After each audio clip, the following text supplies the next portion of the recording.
ఏమవుతుందో పోయినా వాళ్ళగా మనకు అని చెప్పు ఉంటే ఇచ్చినమ్మా.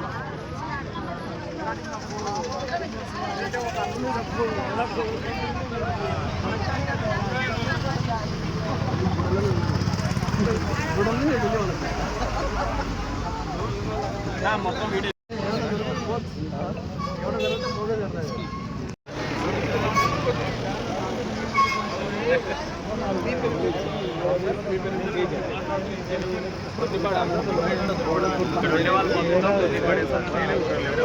బాధితులు ఉన్నారు జనరల్గా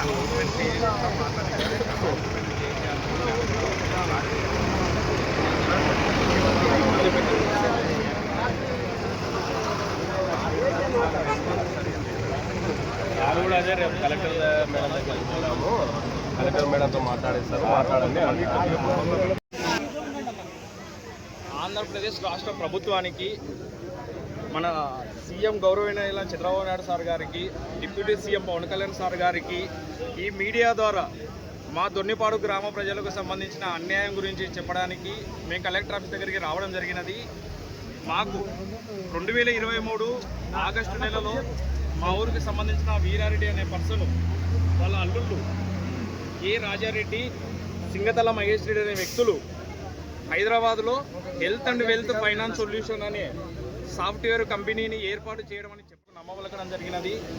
దీనివల్ల 2023 ఆగస్టులో నిదానంగా డిపాజిట్లు 2,50,000తో 50 మంది, 100 మంది, 150 మంది, 200 మంది వరకు చేసుకుంటూ రావడం జరిగినది. వాళ్ళందరికీ నమ్మకంగా 40,000 రూపాయల జీతం ఇచ్చుకుంటూ దీన్ని ఇంకా పెద్ద స్థాయిలో ముందుకు తీసుకోవడం చేశారు. దీని మీద నమ్మకం చేయడానికి ఊర్లో ఒక 10 మంది ఏజెంట్లను పెట్టి వాళ్ళ ద్వారా, ఆ 10 మంది ఏజెంట్ల ద్వారా ఈ ఉద్యోగాల మీద ఇంకా పబ్లిసిటీ చేయడము, ఈ వర్క్ ఫ్రమ్ ఉద్యోగాల గురించి ఇంకా కాన్ఫిడెన్స్గా ఇంకా దాన్ని పెద్ద స్థాయిలో చుట్టుపట్టు ఊర్లకు తీసుకుపోవడం చేశారు. దీన్ని నమ్మి మా ఊర్లో దగ్గర 2,000 మంది బాధితులు 3,50,000 రూపాయలు, 3,20,000 రూపాయలు లాగా ప్రతి ఒక్కరు వాళ్ళ ఇల్లు, బంగారము అన్నీ తాకట్టు పెట్టి డబ్బులు తీసుకొని వచ్చి వాళ్ళ అకౌంట్లో వేయడం జరిగినది. ఈ తంతు 2023 నుంచి 2025 అక్టోబర్ వరకు చేశారు. 2025 ఫిబ్రవరి టైంలో దీని మీద ఒక స్టేషన్లో ఒక చిన్న కంప్లైంట్ ఇవ్వడం జరిగింది ఆలగడ్డలో. 2023 ఫిబ్రవరి టైంలో ఆలగడ్డలో స్టేషన్ దగ్గరికి పోయించిన ఈ పంచాయతీ అన్ని క్లియర్ చేసుకొని బయటికి రావడం జరిగింది. ఆ నుంచి బయటికి వచ్చిన తర్వాత ఈ ఉద్యోగాలు కట్టే ఈ స్థాయి ఇంకా ఒక పెరుగుతూ పోయింది. ఇది ఒక 2023 ఈ జనవరి టైంలో స్టేషన్ దగ్గరికి పోయించిన తర్వాత వాళ్ళు క్లియరెన్స్ తెచ్చుకున్నారు. మా ఉద్యోగము ఇంకా జెన్యూను, దీనికి ఐడి కార్డులు వస్తాయి, దీని మీద మీరు పర్సనల్ లోన్స్ కూడా మేము ప్రొవైడ్ చేస్తామని చెప్పి ఇంకా నమ్మబలికి ఇంకా పెద్ద ఎత్తున ఉద్యోగాలు డిపాజిట్ చేసుకోవడం జరిగినది. ఈ నెల అక్టోబర్ 5వ తేదీ తర్వాత నుంచి వాళ్ళు మాకు ఎటువంటి జీతాలు కానీ, కొత్తగా కట్టిన వారికి ఎటువంటి ఉద్యోగాలు కానీ, ఎటువంటి వర్క్ కానీ అలాట్మెంట్ చేయకుండా అందరూ ఫోన్లు ఆఫ్ చేసుకొని రెస్పాన్స్లో లేకుండా పోయారు. దీని మీద మేము 7వ తేదీ నుంచి ఫైట్ చేయడము, దీని మీద ధర్నాలు చేయడము, రాస్తారోకలు చేయడము జరుగుతున్నది. మాకు ఈ విధంగా చేయడంలో మా ఊరు ప్రజలు తప్ప మాకు ఏ డిపార్ట్మెంట్ వారు కానీ ఎవరు కానీ మాకు సహకరించలేదు. ఏ ప్రభుత్వం కానీ ఎవరు కానీ మాకు వచ్చి ఎవరు పరామర్శించలేదు. మాకు సాయం చేస్తానని కూడా ఎవరు చెప్పలేదు. ఈ బాధితులకు ఎంతసేపు ఉన్నా వీళ్ళకి అన్యాయం జరుగుతుంది తప్ప అక్కడ చేసిన వాళ్ళకి వాళ్ళ ఇళ్లకు సెక్యూరిటీ ఇవ్వడం కానీ, వాళ్ళ ఇళ్ళకి వాళ్ళకి ఏదైనా వాళ్ళ ఆస్తులకి వాళ్ళకి సేఫ్టీగా వాళ్ళకి అన్నీ చేస్తున్నారు. కానీ మా బాధితులకు సంబంధించి ఎటువంటి న్యాయం చేసే విధంగా అయితే ఎవరు మాకు చర్యలు తీసుకోవడం లేదు. మాకు డిపార్ట్మెంట్ పరంగా వాళ్ళు వస్తారు, 3 రోజులు 4 రోజులు అని చెప్తారు. మళ్ళీ మేము తిరిగి అడిగేంత వరకు కూడా వాళ్ళు మాకు రెస్పాన్స్ ఏమి ఇవ్వడం లేదు. మేము తిరిగి అడిగితే దానికి ఇచ్చే రెస్పాన్స్ కూడా టైం తీసుకోవడం 3 నెలలు 4 నెలలు. మాకు డిమాండ్స్ ఏం లేదు సార్.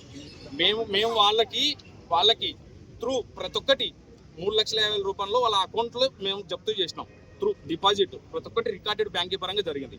మా డబ్బులు ఎక్కడ పోయినాయి అనేది మాకు జవాబుదారిగా మాకు చెప్పాలా, స్టేట్మెంట్ బయట పెట్టాలా.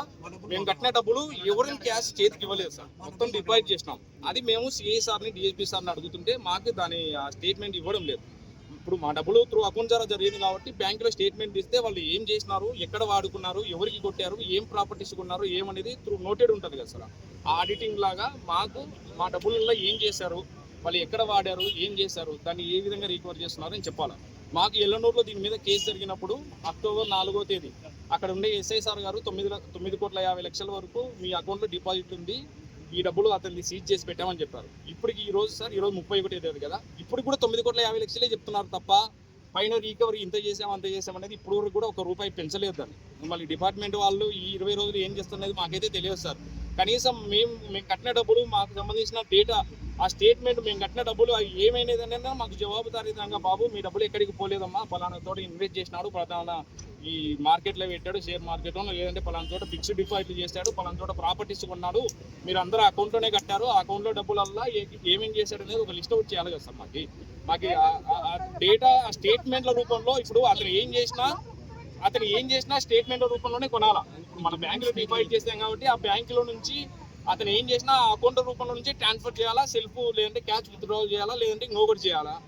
అంత పెద్ద మొత్తం అమౌంట్ ఏమైంది అనేది ఆ స్టేట్మెంట్ తీసి మీరు అందరికి బహిర్గతంగా ఎందుకు చెప్పలేకున్నారు సార్? ఇప్పుడు మాకు బహిర్గతం చేయాలి, మా డబ్బులు ఏమైనదని. మాకు ఇప్పుడు 20 రోజులు అవుతుంది ధర్నా చేయబట్టి, 20 రోజుల నుంచి ఇదిగో అదిగో అని చెప్తారు కానీ స్టేట్మెంట్ ఇస్తే సరిపోతుంది సార్. స్టేట్మెంట్ ఇస్తే తెలుస్తుంది సార్. ఫస్ట్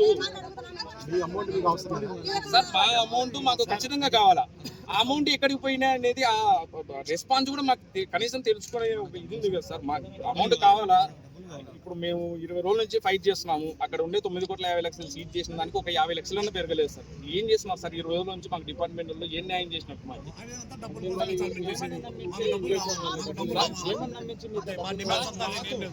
మాకు వాళ్ళు చెప్పిన ప్రకారం అయితే త్రూ వీడియో రికార్డులు ఉన్నాయి. 3,50,000 మీరు డిపాజిట్ కడితే ఒక ఉద్యోగానికి వర్క్ ఫ్రమ్ హోమ్ షేర్ మార్కెట్లో ఒక వర్క్ ఇస్తారో ఆ వర్క్ చేయడం, ఆ వర్క్ వాళ్ళకి సబ్మిట్ చేయడం, ఈ విధంగా 3 సంవత్సరాల వరకు మీ ఉద్యోగానికి నేను గ్యారంటీ రాసిస్తానని చెప్పాడు. ఇది వీడియో రూపంలో కూడా మేము రికార్డ్ చేసినవి ఉన్నాయి. దానికి గాను ఆ ఉద్యోగం కట్టించిన దానికి గాను ఇక్కడ ఉండే లోకల్గా ఏజెంట్ వీరారెడ్డి అనే అతను శాలరీ త్రూ అకౌంట్ ద్వారా చేశారు. అన్ని through transaction through sir. By hand ఏది క్యాష్ జరగలేదు సార్, మొత్తం అకౌంట్ ద్వారానే జరిగింది. అన్ని అకౌంట్ రూపంలోనే జరిగాయి కాబట్టి మా డబ్బులు ఎక్కడికి పోవని మేము ఆశిస్తున్నాము. డబ్బులు అకౌంట్ రూపంలో ఉండి ఎక్కడో పెట్టారు, దీన్ని కావాలనే బయటికి తీయకుండా వాళ్ళకి ఏదైనా సమ్ పొలిటికల్ ప్రెషర్లు ఏమన్నా డిపార్ట్మెంట్కు ఉన్నాయని. నా పేరు అశోక్ కుమార్ సార్, నేను కూడా సార్ ఇక్కడ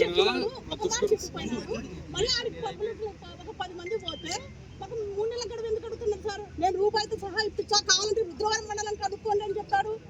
మళ్ళీ 10 రోజులకి 3 నెలల టైం ఎందుకు అడుగుతున్నారు? అంటే ఏమైనా టైం ఇది? అందరూ ఎవరు ఏం చేస్తున్నారు? లాస్ట్ అట్లే వచ్చినా కూడా లేలే. డిఎస్పీ డిపార్ట్మెంట్ నమ్ముకుందాం, మన రాజకీయ వాళ్ళని నమ్ముకోకూడదని.